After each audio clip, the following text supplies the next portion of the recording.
Hey, this is Rob Anspach, and welcome back to another edition of E-Heroes. This is episode 210 for all those that are counting.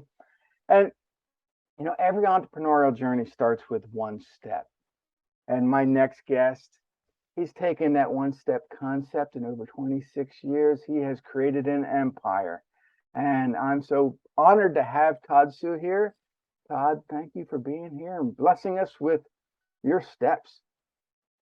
Hey, thanks, Rob, for having me on. And, I don't know if and, I'm and gonna bless you, but I'll give you something. but you know what? The thing is that and this kind of goes with the whole philosophy of taking that one step is that I look at some of you the things that you're doing, but you encourage you embrace your family and you take them with you, and I watch these things that you're posting constantly on Facebook, and it's these maps with these different things on them, and I'm like, what the heck is he doing? And he's like, and all you're doing is walking around different places, but you're getting exercise. You're probably contemplating, your next takeover event. You're doing this and you're doing that, and to me, you're bringing the family together. You're exercising, but it's great because you don't post a lot of stuff of your real estate, of your entrepreneurial stuff on Facebook, but it's more family stuff. Yeah, I mean, I think out of all the great business projects that we've done and all that good stuff, I'm most proud of being able to spend with my family and being healthy. Without Mhm. your health, obviously, with your health you can create and move mountains. Without Yeah. your health, you're nothing, right? You'd be sitting in bed and you can't do that next project. You can't be with your kids. You can't be with your family. And I during this time in my life, my kids anywhere between 8 and 16, I promised myself that I take a little bit of a step back and not expand so much during this time, so I could spend with them and be with them during that time. Not to say that we do have 2 or 3 projects going right now, so we can't stop the boat from going. So so No, but definitely, yeah, it's, in the 26 years that you've been an entrepreneur, I mean, my journey just started like a year before you. I've been doing this since 94, 95. And but you're into real estate. You have a mobile home business, and you've created, I guess you helm what, 8 or 9 companies and make tens of millions of dollars. I mean, that's incredible. yeah. I mean, it didn't just happen overnight. Obviously, everybody goes, "Hey, oh my gosh, you have 13 offices. You've got multiple businesses that just happened yesterday." No, I can just think about it yesterday when my wife and I we were handing out flyers and walking into homes and basically right in the front of the house getting chased by dogs trying to save 10 cents in postal stamps, so just dropping them off and getting run off by dogs. I remember my wife when she ended up being 7 years old, and she ended up having to sell balloons on the street in Vietnam, and trying to feed her family. And for myself, while my friends were out, having fun, I was cleaning toilets, at the Chevron station across the street from my high school, and everybody would make fun of me and come by and laugh and say, why are you here working?" And it didn't just happen overnight. It took a lot of hard work, a lot of time, effort, and it's nice now to try to bear some of the fruits and try to share some of that knowledge with others and help other people, achieve their goals. So that's Yeah, that's I, that's I all. remember when I first started my cleaning business back in 1994, 95, and it was supposedly just be. I just wanted to focus on carpet cleaning. That's Mm-hmm. what I knew. That's what I understood. But it got slow the first year, so I created a janitorial service, and I went into banks and office buildings and started cleaning for them. And I would comment to people, yeah, I get $50 an hour to clean toilets, and people were like, what?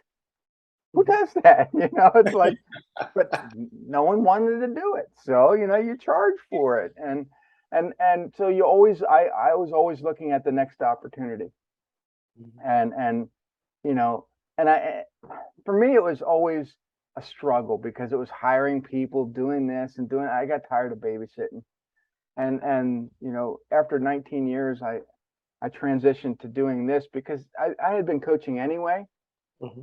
and for me, this was a natural transition. I don't have to have employees in my direct office if I don't want to. I can work from home. I can work anywhere. Just take a laptop and a cell phone. And I think you've created that type of business where you don't always have to be there. Yeah, yeah. I mean, we have a big team now. I mean, we just came back.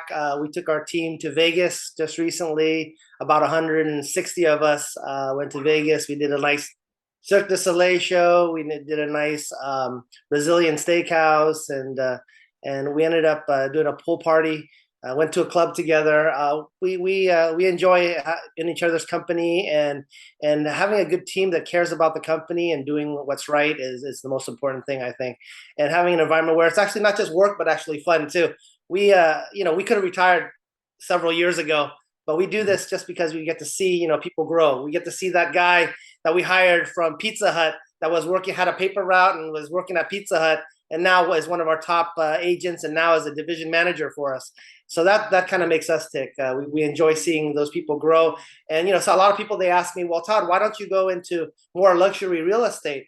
Well, I came from a background where my family was on welfare and very poor. So people buying that first mobile home and transitioning to that single family home and seeing that progression where we were not just selling them a home, but we end up helping them to change their financial future, almost like a financial advisor. So I think that part resonates more with me than just selling a $3 million. Now, selling a $3 million home, I make good money doing that.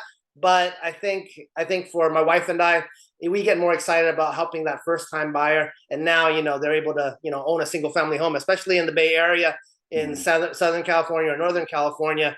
These are like $1 million to buy a house now. So for someone to start in a mobile home that's maybe 100, 200,000, and then 5 years later use that equity and buy a single family home, it's exciting for us to just see that progression and that growth rather than someone's rich that's getting richer. Yeah, So. I live in Lancaster County, Pennsylvania, so the price of mobile homes here is a lot cheaper than in California. But I think California needs to have, you know, variable homes that are not $3 million because people can't afford $3 million. Well, most people can't. And I think the average person in California needs something that's affordable to them. So you're providing options. And I think by what did I see somewhere that your business, the what is it, Advantage Mobile Advantage Home Homes. Home Yeah, Advantage. is Advantage Homes is one of the leading suppliers of these homes, and it's amazing the journey that you've taken over 26 years. Yeah, the belief on manufactured homes or modular homes, we strongly believe is actually the wave of the future. I don't know if you notice, if you look at the Burger Kings, the McDonald's, those big franchises that are being built, a lot of the structures now are built for shorter term. So our Hmm. attention spans, everything's shorter these days. So the style of the building, they used to build them to last for hundreds of years, right? Or 100 years. Now they're looking to tear these things down in 20 years, 25 years. So now it's more important to build the housing or modular buildings quicker. Yeah. So with how modular housing is built and how it's built in a controlled environment, it's done 10 times faster. Even large conglomerates like Hilton and Hyatt, we've been involved in building modular hotels where almost like Legos, putting blocks together, where it's built, let's say, instead of waiting, 3 years or 2.5 years to build this hotel or to build this Burger King or McDonald's, now it's only taking, 6 months, 8 months. So now they can, with the revenue that's generated in all these territories, they can make that up just from that savings in time. So we feel that the next future, number one, for affordable housing, like for school housing and for quicker getting things built quicker, is going to be manufactured homes. And then for modular building in general, we feel that building commercial buildings and even some of the largest hotels, like the Transcontinental built hotel in San Francisco, that was built modular style. So you Wow. can build Yeah. these things more efficient, and you can get that turnover, and you can get that revenue quicker. In 1970, I think it was seven, or early or late 60s, the Contemporary Resort at Disney World was all modular like that. They built the pyramid, and then all the rooms were slid in afterwards. They were all container type, and people don't realize that. And so they've come a long way in the last 50 years. I mean, they have better insulation now. They're constructed better. Why not? I mean, I just think that people have given them a bad rap over years. Um, but I think in areas where they don't have a lot of tornadoes, I think they're perfect. Yeah. In some ways, they're built better than some of the single family homes, to be Mhm. honest. I mean, in mobile home communities, they're on seismic piers and wood piers. But on land, you have some luxury homes now being built modular style. We Mhm. built a home that's probably worth $6 million in a high end area. Wow. And they did it modular style just because they didn't want to wait for contractors. I mean, I think the main thing is also you don't have a contractor in your backyard for 2 years, come using your bathroom and in your house with your family. It's kind of intrusive, to be honest. And Yeah. all the building for these modular homes are all done at the factory, so it's all done there. And an on-site building is only a couple weeks, so Right. you got a lot of personal space that you get to save. And again, just time savings and your personal life. I think everyone values their time these days, so Yeah. this cuts down on a lot of that. I think you and I met at Steve Sims' Speakeasy, and I've mentioned Steve's Speakeasy many, many times on this podcast. Hmm. I think you and I met in San Francisco, no, in San Diego, Yep. and I think we were up on a rooftop at a bar, and you were having this conversation about all the real estate commercial properties you were selling at the time. And is that still the case? Yeah, I mean, I hate to say it, but I dabble. I get bored a little easy, even though I've been doing manufactured homes for over 26 years. It's kind of my market's kind of grown. I'm great with relationships, so I've built lots of great relationships. Some of the top entrepreneurs in the different territories that I've done business in. I've kind of sold them a house, and then it went to their business, to now like warehouses, to not large strip malls and buildings now. So it's kind of progressed. It's kind of funny because you do your first one, you go, I don't know what I'm doing. But when people trust you, there's a progression of, hey, you know what? We trust you with this. We're going to trust you with that. Hmm. So kind of weed your way, and then all of a sudden you've got 30 commercial properties listed. So it's just amazing how just building a relationship, and I'm living proof that someone who started in a market that was predominantly dominated by different ethnicity, trying to grow, trying to fight up against it, and being able to still succeed. And it Yeah. was all through word of mouth. My amount of advertising was very, very poor. Even to today, we do a lot of organic advertising, Mhm. and we try to get our more of our sphere of influence and those who've touched us and we've worked with already in the past reach out and help us to gain more clientele. So we've always not spent as much on advertising, but be able to increase our volume exponentially, which is kind of the reverse of maybe what you do or what other people are used to. We've Right. done a lot organically. So we've actually not been able to handle as much business as come in sometimes, because we're very picky about who we hire, and then we're also picky about making sure we take care of those that we actually bring in and actually take as customers. We want to make sure we do a good job for them. If we can't, we might as well turn them away, because that's no good business if you can't do a good job for people. You Right. put them in a direction that's going to be more helpful for them. And I like that because you're doing a lot of things organically, and but it goes against the trend. Most realtors, most real estate agencies, want to flood the market with their pictures and their market. I mean, whatever whatever house they're marketing. Hmm. Some days I'll get texts, I'll get emails, I'll get, stuff in my mail, and Hmm. it's like, yeah, I don't want to be pestered to use your service.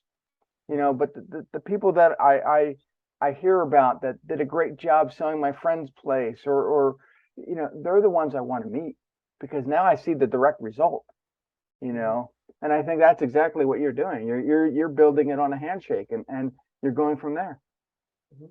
Yeah, word of mouth is very, very strong, and that's, I feel people spend tens of thousands of dollars on seeing their face on a shopping cart, when Yeah. they can talk to someone that they've actually sold a home to, and be able to cultivate that relationship and be more of a warm lead or a medium or a hot lead.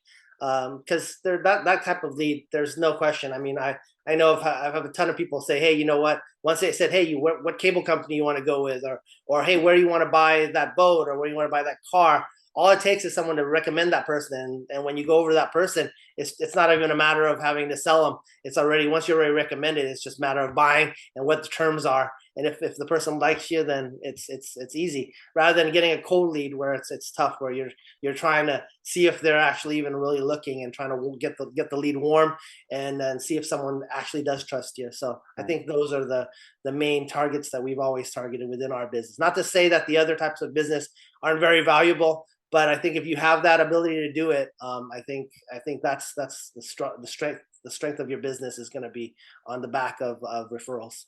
Yeah. What do you look for in a good referral source? What's your ideal client? I mean, I look at it as any client is an ideal client, as in, when I have someone who has bad credit, most people go, "Oh my gosh, that person has terrible credit. You shouldn't work with that person. That's a waste of time." I think it's the opposite, actually, Rob. It's what's funny is I think that person who has bad credit, who doesn't have the down payment, that person is the person that has the most friends. That's the guy that lends everybody money. That's the guy that buys the car for the other guy. So I actually take really good care of those folks. I tell them, hey, you know what? Let me map out your future. I know you don't have the down payment now. I know your credit's bad now, but if you're willing to come in and see me, I'm not going to come out and go show you houses because you're not going to be able to buy one. But you come to my office and I'll map things out in a couple of years. And you don't know how many times I've sat down and talked to them. And after they said, wow, Todd, you know what? Other people have been a jerk to me once I told them I didn't have down payment. Or, hey, you know what? They were mean to me once they found out my credit score was under 600. You actually talked to me. You actually spent time with me. I said, yeah, I'm just building a relationship. We're just friends. Turns out half the time they recommend a cash buyer to me. They recommend their other friend who owns $1 million house that wants to sell their house. I think about it like that, because if I'm going to spend my time, I pick up that phone call. I'm going to make this a good relationship. I'm going to make this, something that's worthwhile. And that's why meeting you at the, one of the Sims events was always cool, because we know that our group of misfits, as they call us, right? We all are open to relationships, and you don't know what that one relationship, that door can open. So I remember one person that came to our lot. They looked like a homeless person. They came on. They said our competitor had kicked them off of their lot and said, "Hey, you know what? We don't want to deal with you." Turns out they had just gotten an inheritance, and they ended up paying cash $400,000 for that home, and our competitor just kicked them off. Yeah. So that's the kind of relationships. That's the kind of thing I kind of try to do what other people don't do, to be successful. Kind of go against the grain a little bit. I don't know if that resonates with you or not, but the first property I bought, I wasn't at my job long enough. I wasn't an entrepreneur yet then, but it wouldn't have been until another year or two before I became an entrepreneur. So, I'm not at my job long enough. The banks aren't going to look at me, and I had a good credit. I had some money down. So I actually went to the owner of the property. I said, could you finance this to me for a year? Here's money down. And after a year, I'll get a mortgage, because then I'll have equity and I'll be at my job long enough. And I stayed at that job 1 year to the day. And as soon as I got that mortgage, I became an entrepreneur. And I started my own business. But I had to do that because banks at the time, they're like, yeah, entrepreneur. Yeah, you don't have any income. You got to have provable income at the time. Nowadays, it's a little different, because I've been an entrepreneur for so long. The banks see the money in the bank. They see my credit history. They see this. Now they want to play my game. But you're creating a different scenario where you're showing them the rules of the game, teaching them how to work it, and then in a few years, when they have the ability, they're going to come to you, because that's who taught them. So even though you're interviewing me, I got to ask you a question too, Rob. Okay. So, some people, they say that they have a most difficult time writing a book. And Cindy and I we're wrapping up our first book. It is really, really difficult. One of the most difficult things, I think, to write a book, I got to say. And you crank them out like they're candy. It's amazing how. So I wanted to, number one is, thank you for sending me a couple of the books that you did. I think one was Optimize, I believe. Optimize this, and then I have Share. I have No Experience Necessary. I have Lessons from the Dojo. I mean, there's amazing. Right now there's 36 of them that I've produced over the last 9 years. So we're cranking out about 4 a year. Yeah, how do you do that? I mean, you ask me how I do some of the things I do. How do you crank out so many books? The very first one was a pain in the ass. It was called Share. It was basically the easiest social media book you'll ever read. However, it didn't start out that way. It for me, it was I had this concept. I knew I wanted to write a book, but I had all these blog articles that I thought, hey, these are going to make a great book. So I printed them all out. I had a whole stack of them, probably 100 of them. And I'm like, okay, which ones are going to go in a book? Which ones aren't? And it was nerve-wracking because I thought these are all junk. I can't use any of them. So on a plane trip coming back from Scottsdale, Arizona in 2013, I came up with this idea. Just make it simple.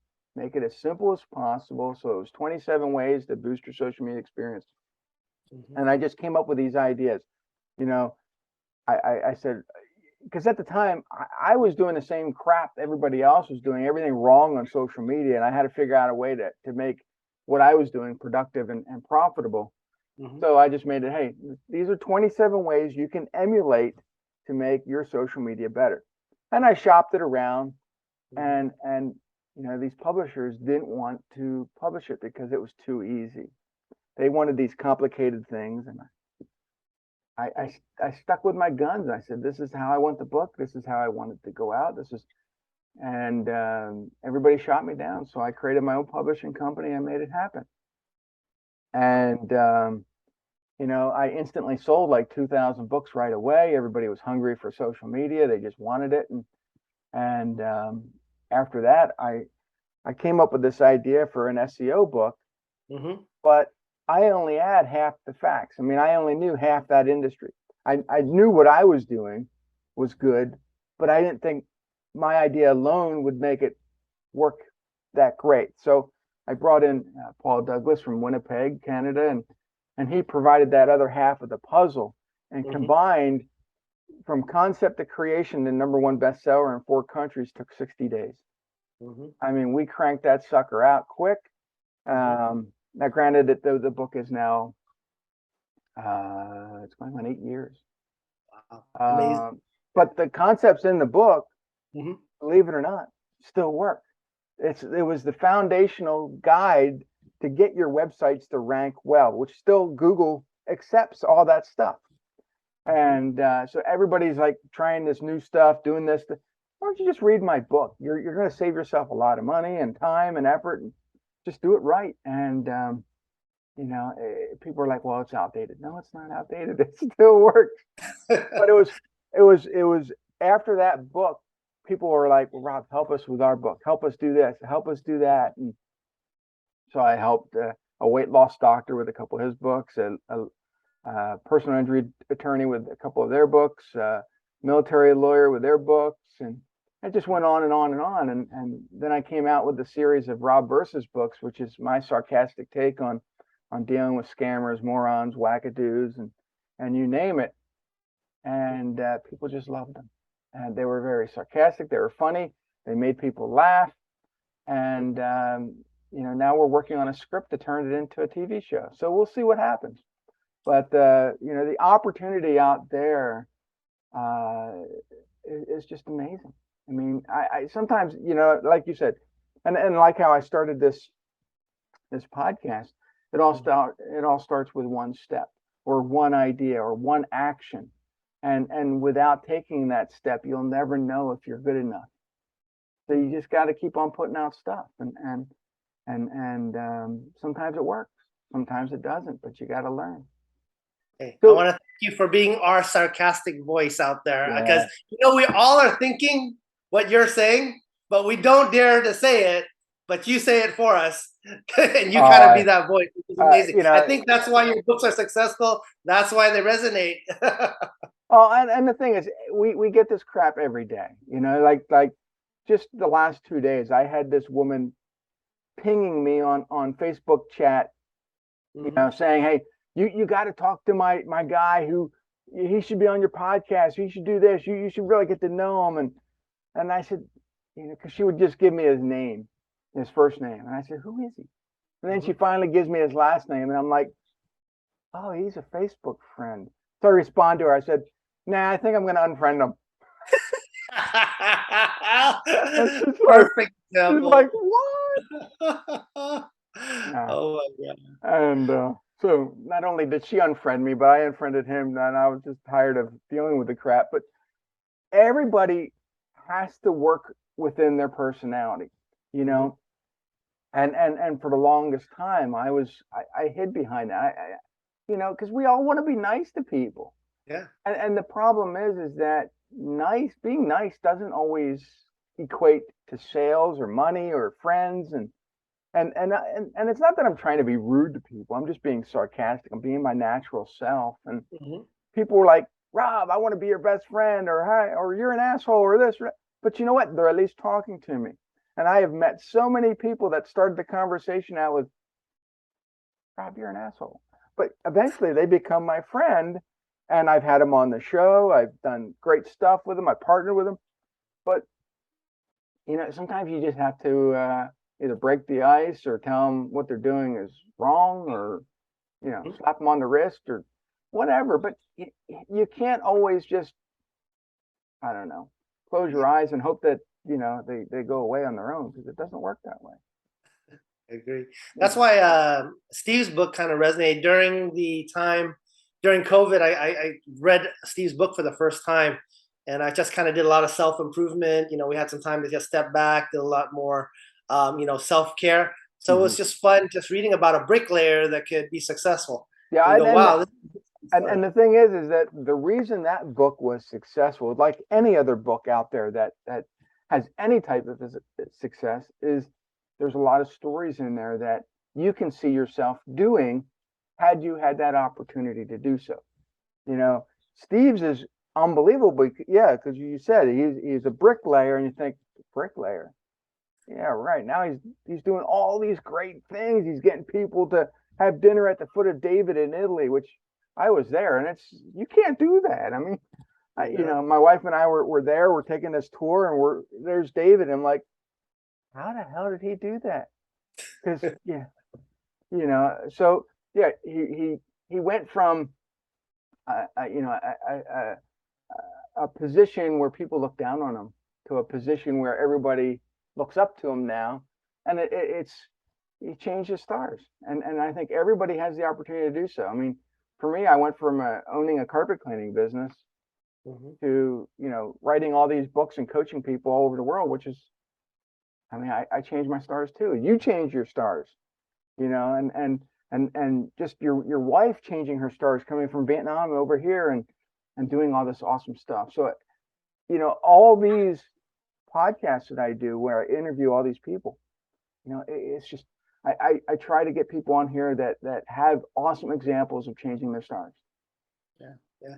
I remember it's funny when I first started in the business, I actually couldn't afford clothes, the nicer suits. My manager, who's 6'5" and I'm 5'10", gave me his suits, and I couldn't afford to hem them. So they were huge on me. They were across over my fingers. So I had to fold them up. I had to staple the bottoms of my pants. I had to staple that up. But ignorance is bliss, because as a 23-year-old, you don't know any better. You think, oh, I can do this. Now that I think about it, I'm thinking there's no way I'm gonna succeed. Driving a '77 Boston Beep 210 with honeycomb rims that's rusted out, and wearing suits that were too big for me, and people would actually buy from someone like that. That's it's I would never profess to be the smartest guy. I just work a little bit harder, and I know how to Mhm. build relationships. I think those are some of the keys to what. When I was 25 years old, when I first started the cleaning business, I went into one of these networking events.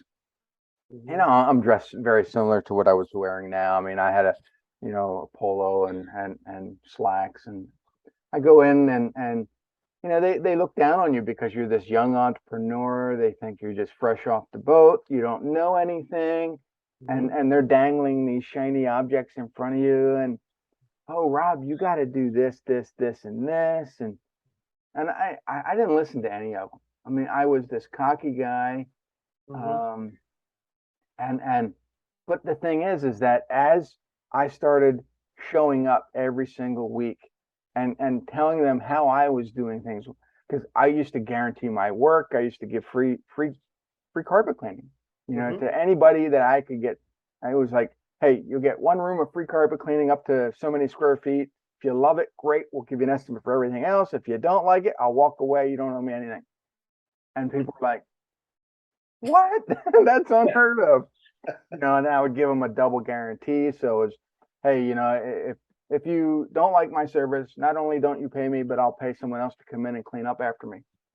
Wow. And I was getting so much work. I mean, I was jacking my prices up. My prices were 30, 40% higher than everybody else's because of those two things. I was willing to give something away, and I was guaranteeing it beyond, belief. And after a while, these guys dangling the shiny objects would go away. They would start coming.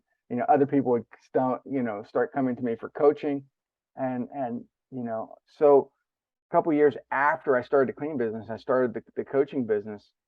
But then 9/11 happened, and nobody wanted coaching for a while, and so I kind of put the coaching business on hiatus for a while, built up the cleaning business, and said, enough's enough. I gotta do this coaching stuff because this is what I enjoy the most. Yeah, yeah. I mean, I think just seeing people grow and helping them who need to help others, it exponentially happens, right? So I think it's just awesome to be able to see people Well, grow. for you, I mean, it's over 100 employees. That's incredible. I think that would drive me nuts. You see, I don't have that much hair left, so it's getting there. It's getting there. But it's fun. It's and that's why we go on to the next project, and we put people in the right spots, and then we work on the next project, and then that's kind of our next thing. What's next, and how can we improve others' lives? And I think we're trying to live the American dream, right? Give people an opportunity to get that white picket fence or own their first home. I think Well, that's I think you do more than just make money. I mean, you've already said, you help help everyone kind of learn about the American dream, but it goes beyond that. You help out the community. I mean, I know that you're into philanthropy. yeah. I mean, we do 1,000 backpacks for low income kids, and I know some people they get involved in it by giving the money. We actually, my wife and I, we roll up our sleeves, and we're actually proud to be out there. There's these families that come out every year that we see, that are like wearing these little kids that are 5, 7, 8, 9. The whole family comes, and that warms our hearts. So we feel good just being able to do that. And we were blessed to be able to afford to help one tragedy. I mean, there was a family that actually their home burnt down. They lost two 10-year-olds and an uncle, and they called us to buy their land and to take over. And I go, well, why don't we help you out? Here's some money. And they go, well, even if you give us money, Todd, we're going to be homeless. So I talked to my wife and I, and we talked about it, and we said, hey, you know what? Why don't we get you a fully furnished home? So we put out about $400,000 for that family that was going to be homeless, and we bought them a new home. And so we want to give back to our community, those who need it, and be involved and roll up our sleeves. So it's important to us that we can help others with what we can do. So Yeah, that is awesome. I mean, how many people do I know, just you, that's ever given a home away? I mean, that's just very touching. yeah, thanks. Now, I saw on your one website you do micro homes, and I've looked at those, and I'm like, I don't know if I could live in a shoebox like that, but it is one of those up and coming things that even Elon Musk was living in one for a while. Yeah, tiny homes, ADU homes, backyard homes, or what they're called. They're the big trend. We do them all over California. We have offices all over California that do that. We have display homes that people can look at, that you can see, and it's a second source of income. And on the side of helping people, I think this is an actual way that some seniors, rather than doing a reverse mortgage or moving into a home and having to sell their home, they've been able to put an ADU unit behind and be able to rent it out, or Mhm. vice versa, rent out their main unit and live in the ADU. Additional dwelling unit is the term, and be able to get that money back and be able to stay there. So I think there's another opportunity. All over they're trying to give subsidies to try to help, because there's not more land that's growing in a lot of these dense areas, but they do have backyards that they can utilize. So we've kind of teamed up with a lot of cities and counties and jurisdictions to be able to put some of these smaller units in. Some of them are as small as 300 square feet, and some of them are as large as 1,200 square feet. So you can Wow. get them from small to larger. Some of our luxury homes that we talked about earlier, the manufactured homes and the modular homes, those that can go to 1,800, 2,500. But specifically for the tiny homes, you'll see a lot of people do the 300 to 500 to 800 square feet, and we can get those built within 6 to 8 weeks. So Wow. literally, almost, so quickly. The time that you actually had to turn in permits, it's the house is already built and done. So it's pretty exciting to be able to provide another avenue for people to have housing where it's lacking all over, especially in California. It's a huge problem, Mhm. and we've been able to also help out with some of the homeless issues. We've been able to help and put in some homeless shelters for some folks, because it's a lot more affordable to build these homes from a factory rather than and doing stick built. Mm. So where do people find you? Where do they go? I mean, where can they learn more about you? Yeah, so I mean, you can find me on social media. You can go to my Facebook account, Todd Su, or my website, which is toddsu.com, TODDSU.com, or my company, which is going to be advantagehomes.com.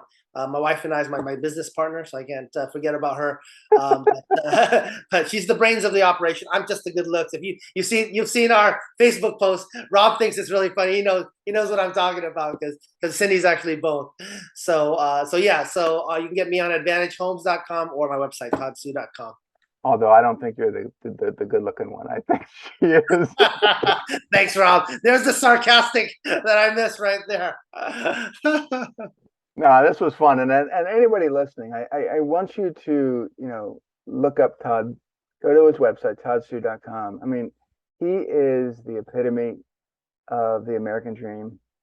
And he's gone from zero to hero, and he's helping other people, and he's really doing a lot of great stuff in California. So, please, and when your book comes out, is there a title? I might need your help with that.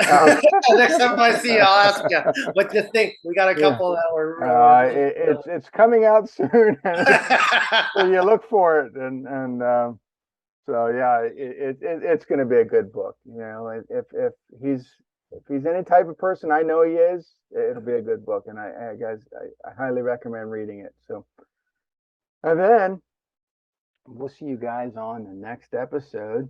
But please go to toddsu.com and learn about him. Buy his book when it comes out, and you know, look at all the stuff he's doing.